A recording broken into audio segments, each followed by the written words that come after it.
Hi, welcome to episode 40 of the American Tributaries podcast, where to break out of the bubbles we all live in, we're using modern technology to explore the various currents of people in our great country, kind of like a 21st century Lewis and Clark journey. I'm your host, Michael Whidden, here in Brooklyn, New York, and thank you for joining me in this exploration of America.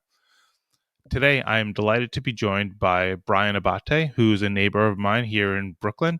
And I asked him to come on because one of the subjects that's come up a few times on the show has been the disappearance of local news media. And Brian is one of the stalwart souls who is in local journalism.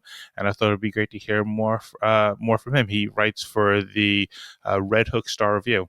Brian, thanks so much for joining me today. How are you doing? And could you share a bit of your story?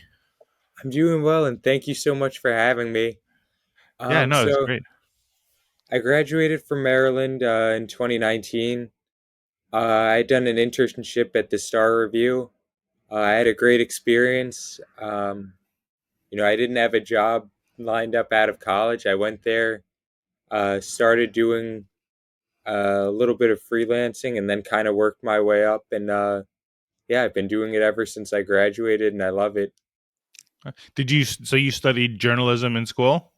Yeah, yeah. Would you? What was there? I mean, I guess I'm not familiar with like journalism studies. Are there different like subsets of journalism, or is it just kind of straight up journalism? Um, It's kind of straight up, but there was like multimedia and then there was broadcast, so I did multimedia. I always kind of enjoyed the old school like writing stuff down more than broadcast. And Mhm. when I went to college, I kind of in my head I always kind of wanted to do something in sports media. Huge sports fan, love the Knicks, Rangers, Giants, and Yankees. Um, and I still like I'm able to write for a hockey website, the Hockey Writers, which I enjoy.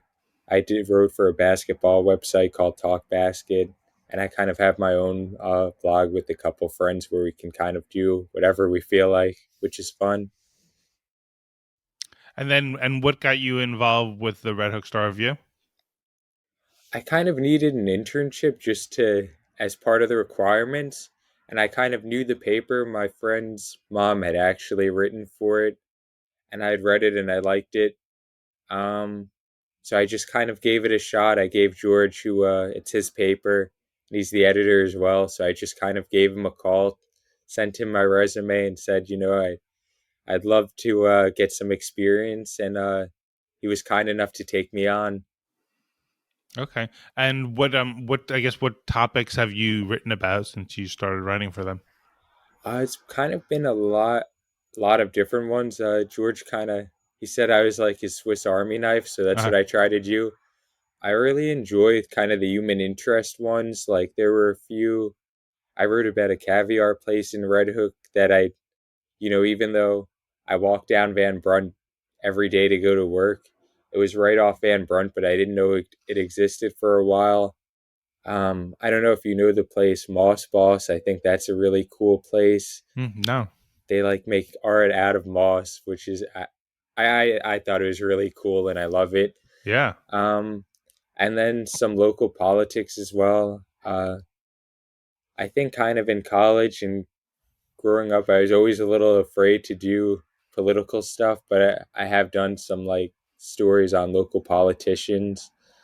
Um, so yeah, a little bit of everything. hmm And I guess what drew you to, I guess, the internship with like the Red Hook Star Review versus like a more like citywide or like nationally oriented periodical? Um, I guess to be honest with you, I had kind of looked through it and I just kind of enjoyed reading it. I think a lot of the bigger newspapers kind of end up all having and the same thing on TV with national news. You hear a lot of the same stories repeated versus with the Star Review. I kind of felt like you weren't going to see those type of stories anywhere else. And it also had a kind of community local feel to it, which I like. Yeah. Yeah, no, I remember. I don't know if it's a reflection of my age or a reflection of, I guess, my changing opinion about news media, but there was an issue a couple of months ago where the Red Hook Star-Revue, I think, had like a cover story about like the softball team Yeah, winning. that was Um, a fun one. yeah, but I remember thinking about it. I'm like, you know what? I think it's great that we're learning about the guys who were playing softball in their championship versus just like the same old story. I mean, like these are people in the community, and this is community building is team sports, local team sports. Yeah, yeah, that's another thing that I've kind of enjoyed covering.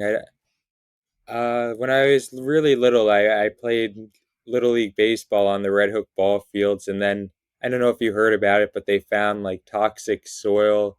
So they closed the fields down and it kept having delays, and they wouldn't reopen, and it felt like it was dragging on forever. And the fields finally reopened again, so it was really cool to have them back. Yeah, Um, and yeah, they finally were able to start up the softball league again. yeah. Now, do you? It, one of the things that I've thought about when you think about like media coverage, and I thought about this actually because like it comes up with like kind of like school, I guess is the thing, and we're not like active in pushing for one agenda or another in like the school like school boards or just school policies or anything like that.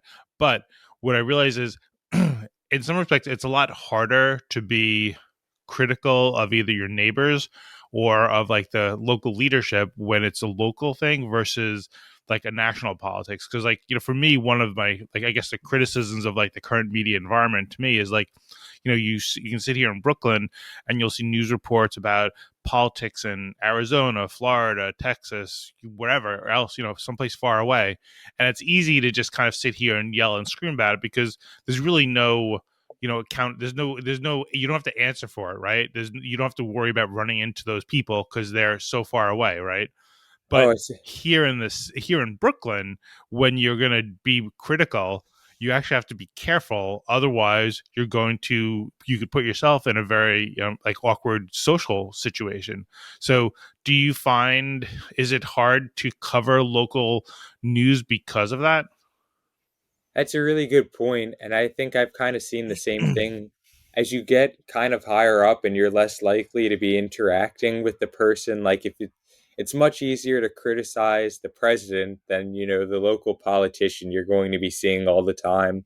Right. Um, and I think with whatever I do, I just try to keep any criticism, as long as I'm able to stick to the facts and keep it pretty, you know,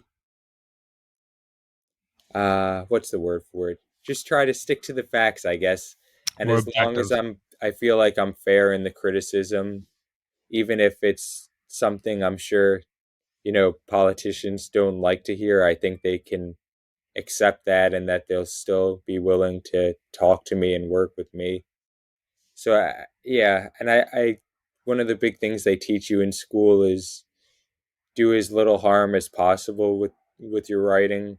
So I don't consider myself, an overly critical person. So I try to keep things pretty, like I said, just stick to whatever the facts are. You know, also see things from other people's point of view. There's always two sides to the story, and I feel like as long as I do that, I should be in pretty good standing with everyone. Yeah. One of I think one of the early, I've talked to your colleague Dante, and one of his articles was one of the first ones. It was the first one I ever saw in a Star Review that was like made me think like, wow, there's like good writing in here because it was a movie review and it was about It's a Wonderful Life, right? So I started looking at it, and one of the other articles I remember really kind of catching my attention was a survey that I think you and George did of the different sandwich places Oh, that was a in fun one. so how was that? How long did it take for you? And I guess could you describe like let for the listeners who didn't get to see that article, could you talk a little bit about what you guys covered?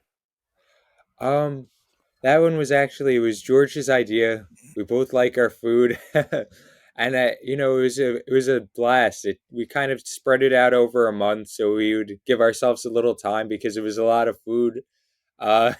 So you wanted to spread it out over a few days, but it was really cool. I mean, the people wherever we went, people were really friendly. We would get to talk to them, whether it was the waiters, whether it was the owner. People were really nice to us. So of course, I think when that happens, you also you feel a little bad if you rate one lower than the other, but try to be fair, try to understand where they're coming from. Um, and yeah, that was one of my favorite stories to do because we got a lot of great food out of it, and I also just like that I got to interact with people I hadn't really met before. Um, and yeah, they one of the guys, I'm not sure if you're familiar with him, he kind of became famous on TikTok. General Aki.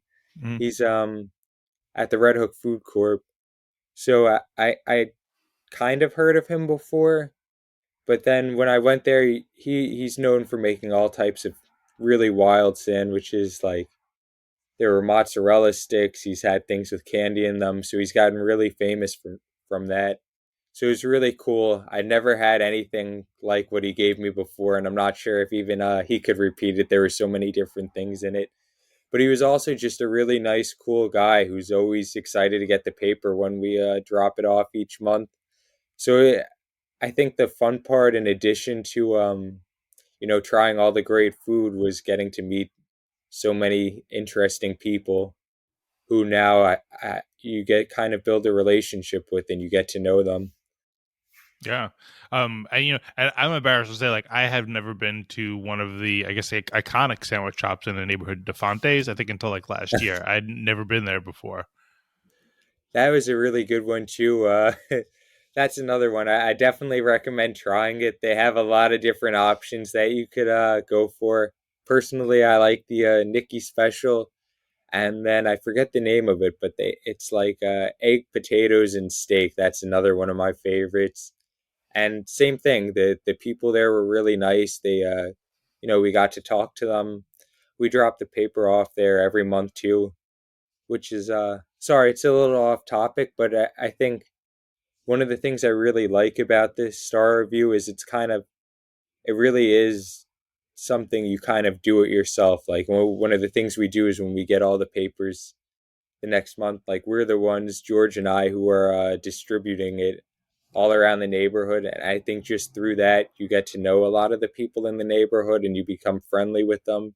And then they have anything going on, they can reach out and we can cover that for a story. And it's also just nice to get to know the people around us. Yeah, yeah, that's great. Um, what? So if you in you say when you're doing that survey of the sandwich shops, like, what would you do if like you had a sandwich that was like pretty disappointing? I think I think we would be honest about it, but within reason. Like you don't want to rip them apart and say like don't go here or I don't recommend it at all. But if we're doing it on a scale of 10, maybe you rate the great ones 9.5 and you give that one like a 6 or a 6.5 or whatever. Hmm. And I think you kind of explain the reasoning behind it, and you just kind of, like I said before, as long as you're fair and you're honest and you stick to the facts, I think even if people don't agree with or like what you're saying, I think they can understand it and respect it. Yeah. Yeah, I always felt like, if you're going to rate really anything, you really have to rate it as far as being the best version of itself. So like, I guess like obviously if you're a sandwich shop, you can't hold it against them because they don't have like, gorgeous, decor, right? Like it's not going to Yeah, be 11 Madison Park. It's not going to be some fancy like dining. That's not the ambiance. If they're, but I guess like it's holding them accountable for what they say they're doing, I guess is probably the way to think about it. yeah, definitely. And there's all types of factors like uh if if you're doing a pizza thing and you go to a dollar pizza place, it might not be as high quality as some of the other places, but I think you once you factor that in and you factor in that part of it is you get it really fast. I think yeah, versus if you're going to a place and it's like a $25 sandwich, then you're gonna have to judge it a little bit harsher. Yeah, yeah. Have you guys ever done a survey of the pizza joints in our neighborhood? We haven't, but that, just kind of mentioning it now, that would be another one that would be a blast. I mean, there's so many great ones. The big one I think of in the two I kind of think of in Red Hook are Hook. I hope I pronounced it right. Where I've been to with my parents. Yeah. It's more of a sit down type place, which I like a lot. And then Mark's Pizza, which is more of like what you think of as a typical pizza place, which I love it. It's great, and the people there are really nice as well. Yeah. How far the coverage for the Red Hook Star review? Like, how far do you go past? Like, when I think of like heart, like Red Hook, the heart of it is along Van Brunt Street by the waterfront. How much farther does it go past that? Oh, I would say pretty much anywhere in Red Hook, and even some of the places. If there's big news in the surrounding areas like Carroll Gardens, Cobble Hill, we'll definitely cover that as well. Hmm. Okay. All right. Well, I look forward to seeing that pizza article. Definitely, and I look forward to doing it and trying them out. Yeah, and if you need a civilian to join you, I'm raising my hand here. Definitely. Yeah. Um. So then, on the other hand, though, like I guess in talking about this, like I think one of the things that with the media is I feel like I guess the tone maybe in like the national media, right, is I feel like so many of the articles are like they're critical, right? They're always like negative tone. Like it's not like it's got to be like what's going wrong here, right? And sometimes I wonder like why is that? And I guess to me like maybe it's because like if you're a journalist or you're a hard I guess if you're somebody who considers themselves a serious hardcore journalist, you have to be cynical and you have to be like thinking like what's going on here because they're lying to me or they're being a booster or whatever, right? And I guess that there's a reason to have that inclination, but I think there's also the negative impact is I feel like the tone of a lot of the coverage that we all get is always going to be cynical. It's always going to be like, well, this is what they're really trying to do, or there's like no trust at all, right? And I guess I what I'm and I think to me like I see the one hand because like you don't want to be a booster for the people that you cover, you don't want to be a spokes like just a mouthpiece for them, which I think happens anyway. But like when you're doing this kind of coverage, you don't want to be necessarily just like a booster. Like you don't want to be like the mouthpiece for the places that you're covering. Is that something that you have to be aware of somehow when you're doing this? Yeah, you definitely don't want to be, like you said, a booster for someone. But I also think a lot of times the only reason things end up making the news is when you're doing something wrong. Like you don't. I guess it's like it's news if there's a car accident, but you don't hear about all the times, the millions of times you drive and nothing happens. Yeah.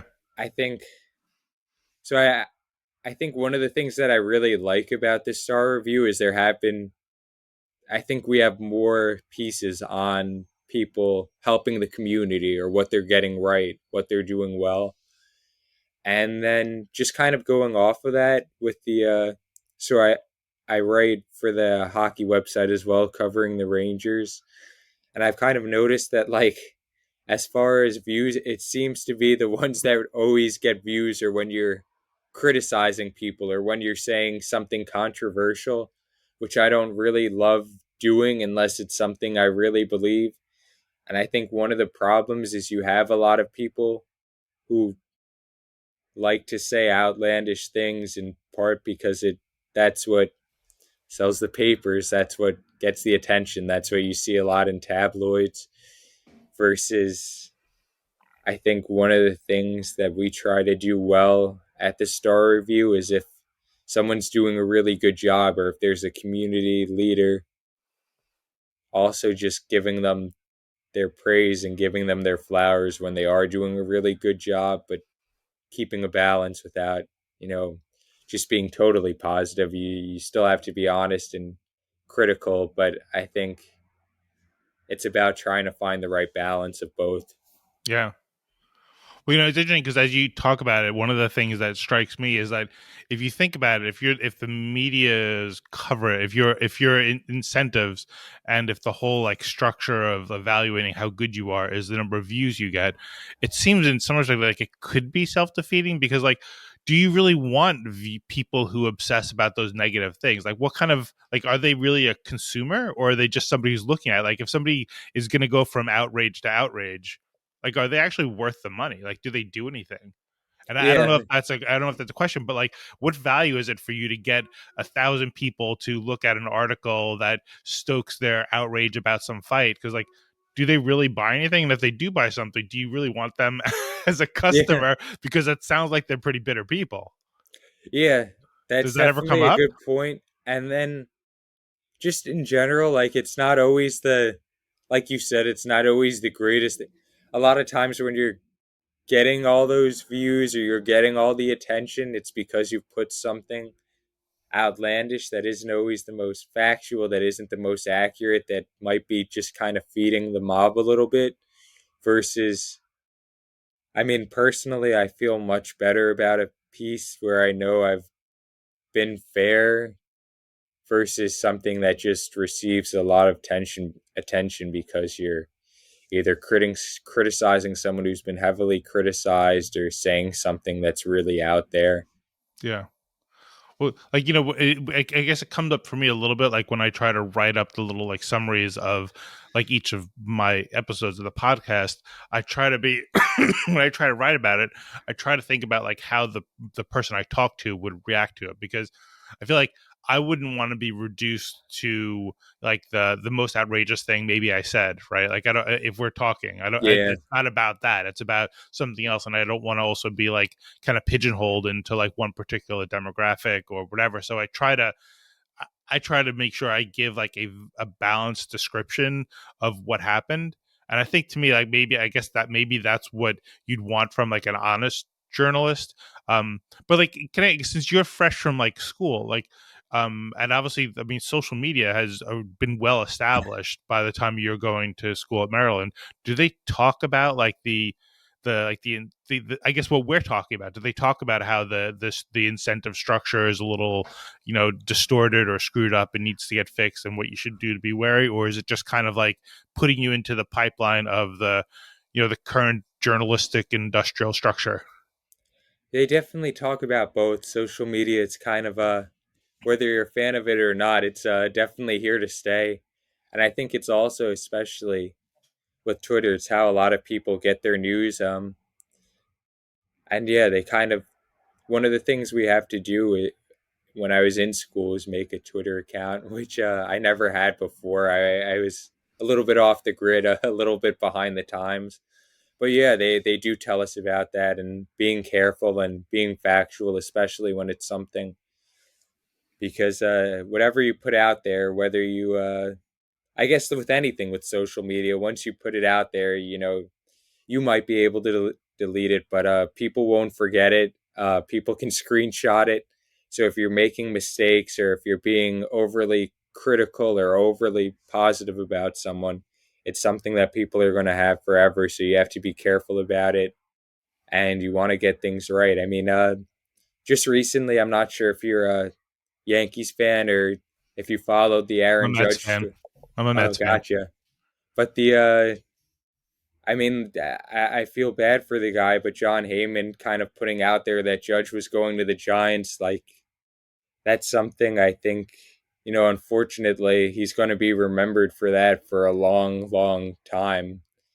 And I'm sure he's done tons of great work. I'm not, a huge reader, but yeah, social media kind of, you can just put things out there so quickly. And I think one of the things about it is that people race to get it first. So you have to be pretty careful about it, which I always try to be because I've always kind of valued the old fashioned, like being really careful, making sure you get everything right more than getting it out there first. Yeah. I something like one of the, what I guess, I mean, it would be great if the Red Hook Star Review could be like a weekly. But I find that like getting my kids to get like this weekly news magazine, and actually I really like the getting consuming the even like the important news on a weekly basis, because it does give some time for contextualization. It gives some time for like the hysteria to be tamped down. It makes it a little bit more factually oriented, or at least factually absorbed. And in many respects, I think like on the one hand, like Time magazine, like a lot of the weeklies have become less relevant, but I think it would be really healthier for democracy if we frankly like stopped following news on Twitter and stopped following news on Facebook and just got like a weekly Time magazine. Yeah, I totally get the feeling because that's one of the things I kind of enjoy about the Star Review is you don't have as much. I mean, you have your deadlines, but it's not. I don't feel the same level of pressure I think I would if I was unless as I would if I were covering national stories where you have everyone trying to break it first, and there's pressure from the higher ups to get it done and be the first and break the story, because I think that's where you have mistakes happen, and then when you have mistakes, that's where the public starts to lose trust in the media. Yeah. Well, I think, like to me, I think part of the distortion, or at least my suspicion with media, isn't necessarily even like just the facts, but I think it's the tone, and it's like the constant pounding at the same issues, and getting you so hyper focused on certain things and kind of creating a certain tone. Like the New York Times would condition you so that if you hear the word Donald Trump, you're supposed to get extremely anxious, and Yeah, I think that's an unhealthy. Um, I get a result of consuming the media. I mean, if you hear about anything, if anything, you should think I understand this. That should be, to me, that should be the first reaction, is understanding, that you get from a paper or from any kind of media source. And I think that the media institutions have done a disservice, because what they've done is they've now made certain terms, certain people triggering, whether it's on the left or the right. And I think that's a pretty, I would say irresponsible result that I think that media should hold itself a little bit more accountable to fixing. yeah. One of the things that really upsets me, just in this is very general, but it feels like most of the big media sources, whether it's CNN, whether it's Fox, whether it's on either side of it, whether it's even the Times, all the big ones seem to have their own kind of agenda, and you kind of know which side they're on, and they're writing it or putting the information out through that lens. And I feel like, and I realize I'm not, this big, great reporter who's, all over the TV that everyone knows. But the one thing I will say that I try to do, and I think we try to do with the Star Review, is we're not writing it through the lens of a Republican or a Democrat. Um, I feel like my goal is to put the information out there that people need to know, do it in a way that's hopefully a nice read, and let them decide how they want to feel about let the reader decide how they want to feel about it without trying to convince them to feel a certain way. Yeah, yeah, that's, and I think the one of the things that I find exasperating, and I canceled my Time subscription in March. We stopped getting it, but was that there's also a certain viewpoint that's very much impressive, and not just talking like politics, but also like kind of class wise, right? And I think like they'll have profiles about like fancy prominent people, and like what do you do on a normal Sunday, and to me, I think that it kind of like it creates this very like a closed-minded view of things, or it cultivates like this kind of like very I don't know if I say unsympathetic, but very narrow view of things. And I think like to me, like when I think about like the Red Hook Star-Revue, is like you guys have so many opportunities, like you're really elevating like people on the street, like more regular people. Like I'd be more interested in I frankly, I mean, I know the Amazon warehouse is a is a little it's a little controversial that about its impact on the community, but like I'd be far more interested to hear about like talk to truck drivers and like the everyday folks, than to just hear about what some rich person does or some famous person does and what their PR person has them telling the New York Times they do. I don't know. I really do appreciate it. I think maybe the freedom you guys have on the local news level to be more authentic. Yeah, I think that's one of the great things, like you said, the freedom of it. I don't think I think a lot of that is just because George is great. He's a great boss, and we have a lot of freedom to kind of talk to. And I think part of it is being a monthly. You also have the ability to talk to more regular people. You're not just focusing on the policies and the politics and the big names. And I think part of that is just the neighborhood. It's you do have some, fancier areas, but you also have the Red Hook houses, and you have a lot of, blue collar everyday people. And I think those people make for some of the most interesting stories and some of the most interesting people. Yeah. Are people like, do you find it like, are pretty universal that people are open to talking to you guys, or do you find sometimes people are just like, no, I don't want media coverage of any sort? It's definitely a mix. I think in general, most are pretty open to talking to us, but you also have some people who, whether it's local or big, they just don't want any of the attention. Yeah. Which I mean, yeah, you're obviously not going to force. Uh, you'd like to talk to them, but you're not going to force them to. It's not like a life or death situation. If they're not going to do it, then you can't force them to. Yeah. So what would you like to cover if, you just had the opportunity? Like, I mean, maybe you already have this opportunity, but like, what are the things that you're curious about learning more of in the local community? Well, one of the things I'm going to be working on, which I think is really interesting, and it's a little bit related to what you said with Amazon and the truck drivers. One of the big things, I've been hearing about it from a lot of people, whether it's from the schools in the area, the parents, is concerns about the pollution and the asthma rates. So one of the things I'm going to be working on is kind of almost like a long-term study trying to figure out what contributes to the asthma rates. And just from reading about it so far, it's been interesting because you hear a lot of it seems like a combination of a lot of different things, and it's tough to put your finger on exactly which one it is. The asthma rates are definitely higher in Red Hook than most other areas in the city. And one of the things I've been reading about is the Bronx, what they call Asthma Alley, and that's just something I hope people enjoy it as well. Just because I think it's a very interesting topic. One of the pieces I was reading was also something I never really thought of before, which is that socioeconomic factors kind of not just because you're in maybe around mold or asbestos and not in the best living conditions, but also the stress of you know not having a lot of money, trying to get by in a tough situation can also increase asthma rates. So I think that's definitely one I'm really interested in, and it's going to be kind of a long term thing over the course of a bunch of months. Yeah, like, I mean, that seems like it's a.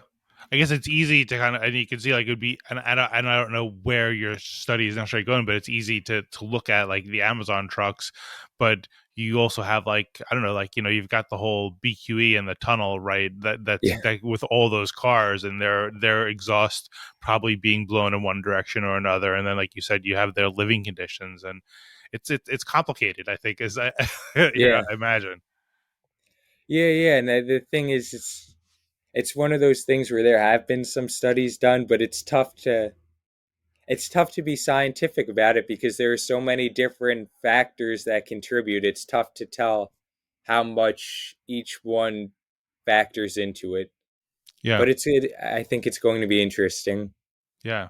Well, I think like one of the things when you talk about problems, I think at the end of the day, sometimes it's it's more sometimes it's about kind of like, you I guess provide the best information you can, and then maybe you don't have a definitive answer, but at least you stoke people's curiosity, right? Like, I had a discussion with a friend who was in he was in Navy intelligence, and he was an early guest on the podcast. But he talked about how the way the way the president would get intelligence briefings is like they'll tell him this is what we believe is the case, and we have a confidence level of 1 through 10, right? 10 being the highest, and then they'll say, and but we also think there could be other things that we considered, but we didn't go further on them because of this, and this.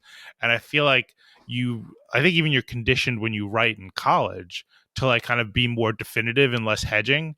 And I think maybe the hedging is actually maybe a marker of like strength to be able to say like this is what we believe is the case, but there needs to be more investigation. And at the end of the day, we need to eradicate asthma, whatever the cause is. Yeah, yeah, I agree 100%. And I think one of the things we've done all right, or I've done, is talk to people who were concerned about the Amazon trucks, concerned about all the, for a multitude of reasons. But one of the big things that everyone kind of talked about was the asthma rates. So now I kind of want to go back and put it into the context that it isn't just the trucks that cause it, and try to get to the bottom of I know there are a lot of factors, but kind of like you said, in an ideal world, I'd be able to rank them from like at the end of this from 1 to 10 and saying how big of a factor role they play in the asthma rates being so much higher in Red Hook versus other areas. Yeah, yeah. Well, I mean, the neighborhood definitely has changed. Have you always lived in this area? Like, did you grow up? Yeah, yeah. I used to live down on Sackett Street, so not too far away. And Okay, then from here, and yeah, the only time I was ever really away was college for out of the city. okay. I mean, the neighborhood's changed a lot in your years. Yeah, yeah. Red Hook's definitely changed a lot over my lifetime. Mhm. Yeah. Um, when I think I saw a recent news about the cruise ships coming more regularly. Yeah, that's Read another it. one I'm going to be writing about this month, and it's going to be interesting. I'm kind of in the very beginning stages, but it's definitely going to be interesting to hear what I'm going to be talking to, trying to talk to anyway, a lot of local community leaders who probably know more about them than me. But in my general like beginnings, I've kind of heard that cruises are another cause of pollution, which I'm sure a lot of people are concerned about. So I'm going to be trying to find out if they're doing anything to mitigate that, or if people are very concerned about them. And then also just trying to find out how many more cruises are going, like how many more days in port are there going to be cruises in Red Hook. Yeah. Well, and this is, I think, where you get the example of like the importance of like local media, because like those cruise ships are here, but like the Times isn't going to go say like how is it having a negative impact or what's the positive impact it's having on the local neighborhood. And I think that's a really important thing because to me, it's surprising that we've had these cruise ships now in the neighborhood for, I don't know, maybe 5 or 10 years. And I don't see, like, I think that Red Hook is certainly cool enough, and Carroll Gardens, our area is like really is delightful enough that there should be. And I don't know that I want to have like tourists, all over the place, but I think it's worth people checking out. So I mean, even like for journalism, it's like there's questions that should be asked, like why isn't the neighborhood getting any of the benefit? Like you get the downside, Yeah. but we're not seeing any of the upside. Yeah, and I'm going to try to find out because I'm sure there are benefits of it as well. And sorry, I forgot what I was going to say. Yeah. No, so I was just saying, like, there's there's, it's good to have local media here because that's the only people, those are the only people that are going to kind of ask these questions and put them on a higher stage about like why, what are the benefits of having this cruise ship terminal, or where can we get benefits if we're going to have the downside? Because I think with almost anything, there is an upside and a downside. Yeah, for sure. I think that's actually kind of one of the things, like you mentioned, that drew me to local media and has made me grow to love it. It's with something like the cruise ships, it's not something that I think you're going to have anything too in depth about when you're talking about the times and the big news channels on TV. And I think it kind of gives us a chance to really focus on it and dive into it and really explore it and try to get the ins and outs of it and try to get all the details and hear from both sides of the story. Yeah. Um, so in I guess now that you've been out of school for a few years, are there things that you've seen in like the journalism world that's inconsistent with what you were taught? Um, I wouldn't say there's anything too crazy. I mean, there's always it's definitely been a unique experience working at the Star Review, just because I don't think it's a typical paper. It's definitely unique. So in that way, it's a little different. I think one of the things that's been great is I think it's a lot easier to work with George and talk to him and bounce ideas off of him than I think it might have been than I might have expected coming out of college. I kind of expected to have a much more rigid, tough type. I someone who was tougher to talk to. And with George, like I'm really able to talk to him, just sort of like us, like a conversation, and we can bounce ideas off of each other and work with each other really well. Yeah. So that's been one of the most pleasant, surprises out of college I've experienced. Yeah. So, um, so can you like go through like when somebody see like I know for me personally, I always get my Red Hook Star-Revue from the Key Food on Henry Street, right? Yeah. But I realize that there's probably a whole lot of work that comes for that appearing. So, like, can you go through like the process of like the work that goes in across the month to kind of like generate that? Like, how long in advance are you planning the stories? How long does it take to write the stories, get them edited? You know, lock the file down, get it printed. Can you walk through all that? Gotcha. Yeah, yeah. So usually we try to come up with the ideas as early as possible in the month, but of course, if you don't hear, if there's an event coming up that you hear about in the middle of the month, that's when you hear about it. Um, then I always like it's kind of just like in school. If I have a test coming up, I like to study, study, memorize stuff if I have to. I like to do a kind of a bunch of research beforehand. And I found that I enjoy personally kind of the research aspect of whatever I'm writing about. Like if it's a person or a local business, I love reading as much as I can find on them. Then kind of coming up with questions, usually seeing, if George has anything specific that I haven't thought of, or if I have anything he hasn't thought of, go out there, do an interview, see if there are any follow-ups. People are usually really nice. If I have any follow-ups, they usually get back to me quickly.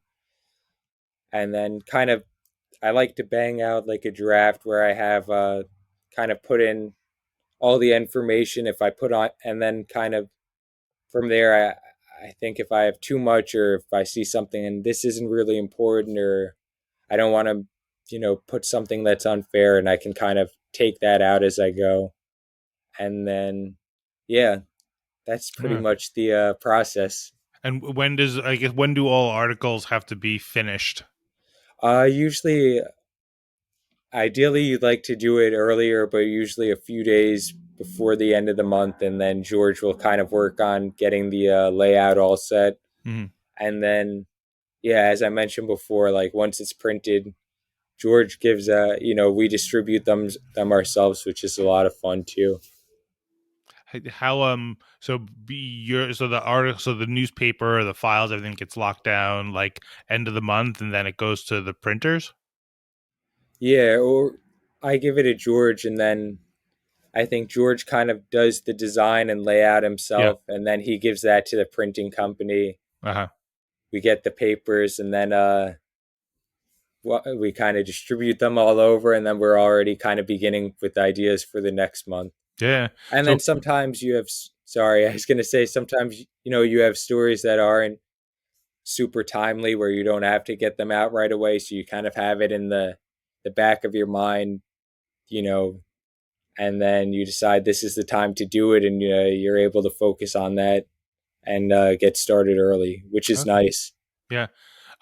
So then when you guys have that file finished and it goes to the printer, like how long, like how many copies do you guys get printed and how long does it take for the printer to make that, to print them? You know what? I wish I could give you the exact answers, but Uh-huh. I'm not sure. I'd have to check with George. Uh-huh. But um, I I don't know the exact number of Yeah. copies, but I would say enough to fill up the trunk and the back seat of the car and pretty much have them completely filling the inside of the car to the brim when we first pick them up. Wow. So is it the whole back seat and the whole trunk? Yeah. Okay. That's a lot. And how many different places do you guys drop them off at, do you know, roughly? Um, if I had to guess, maybe I would say around 100. Wow. And are those all businesses or any of them like residences? Well, we have a kind of like a mailing list where there are a bunch of like whether it's politicians or people who used to write for the paper or people who just like the paper but don't live in the neighborhood that we can mail them to. And as far as it's mostly the ones we drop them off at are businesses. Hmm. And for some reason, just over the years, you notice that like they go really fast at supermarkets, and there are a few Chinese restaurants where they seem really popular at because they Uh-huh. always go fast there. I'm Uh-huh. not really sure why those are. Oh, and the third one I would say is the liquor shops. They seem to go pretty fast Oh at. yeah.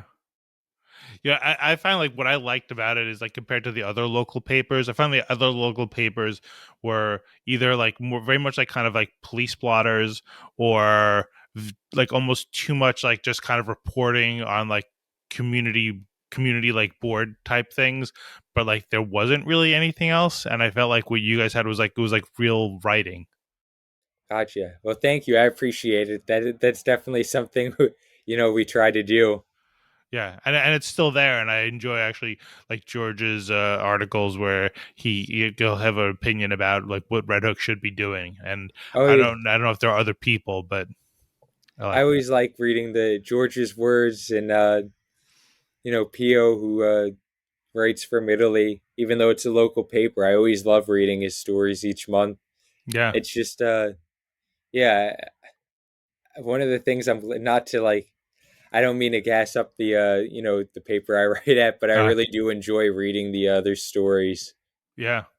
So you got to work in some like ice hockey coverage. Yeah, for sure. I don't know if there's no local ice hockey. I imagine though.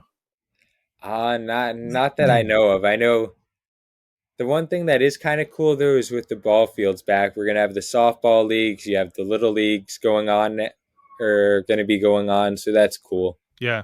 Well, the other thing in talking about those youth leagues, like one of the things that I've seen is I don't, it doesn't necessarily have to be having kids, but I think when you have kids in the neighborhood, you end up being more rooted in the neighborhood, at least like if they're going to like the local schools. And like what I've seen is like the youth sports. I remember seeing the youth sports report in my local paper when I was growing up, and it just seemed like kind of kitschy, or they kind of like have to do it. But like what I've seen with like the youth sports with my sons is like this is like that's really where like families get to see each other outside of running back and forth to dropping their kids off at school, and they actually have time to talk.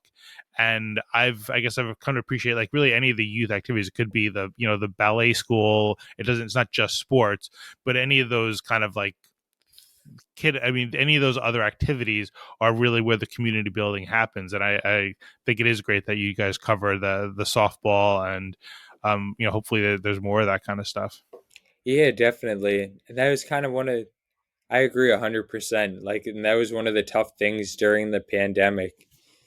Uh, you didn't really have so much face to face interaction. Everything was kind of, people weren't sticking around, people weren't hanging out. You didn't have the community activities.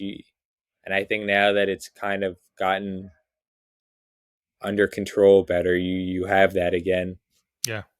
Yeah, so we actually went to the Brooklyn Players, a community theater last weekend, and it was, to me, what was so cool. It was like, these are like, these are neighbors, and they're like, they're dedicated to doing this because they love theater. They're not doing this because they get paid. They're not doing this for like fame. They're doing this to really, because of something like inner driven. So and I think again that's like something where the local news is really, I think, more authentic, because I think a lot of like the national news is people trying to get attention to amplify a product or a message to make money or to get votes. And I think like as a local level, you really can't be doing it. It's not worth it. You know what I mean? Yeah. Like you're not doing this to get money, to get an article written by the Red Hook Star-Revue. You're doing it because you happen to love what you're doing, and you happen to just be kind of like revealing what's out there, which I think is a different dynamic, but probably a bit healthier. Yeah, absolutely. You're definitely not doing it for to for the. I don't think people are worried about the huge money, although it is kind of interesting when election season comes. Suddenly all of the politicians are reaching out. Yeah. Yeah, well, yeah, yeah, and I guess that's where you get a taste of that other dynamic. But I think it's really the stuff that happens behind the scenes or on the lower level where you really get to see the character of people and of a community. So, I'm glad to see. I appreciate what you guys are doing, and look forward to it as it continues to evolves. Thank you so much, and Yeah, we appreciate you reading. We appreciate all the readers. yeah.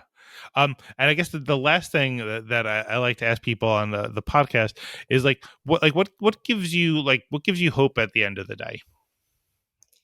I think it's the people in the neighborhood and George and the other writers.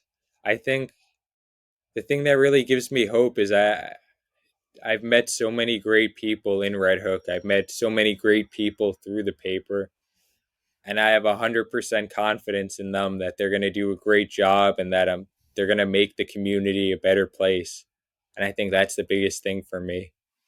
That's awesome to hear. Thank you. Thanks for sharing that. All right. Well, Brian, thank you so much for, being open to this, kind of out of the blue invitation to come on the podcast. I really enjoyed talking with you. Thank you so much. I loved it. Thank you so much for having me. Yeah, it was a pleasure. And thank you to our listeners for joining us. May you go out and explore our country with curiosity, respect, compassion, and humility. All right. Take care, Brian. Thanks so much. Thank you. Bye. Bye.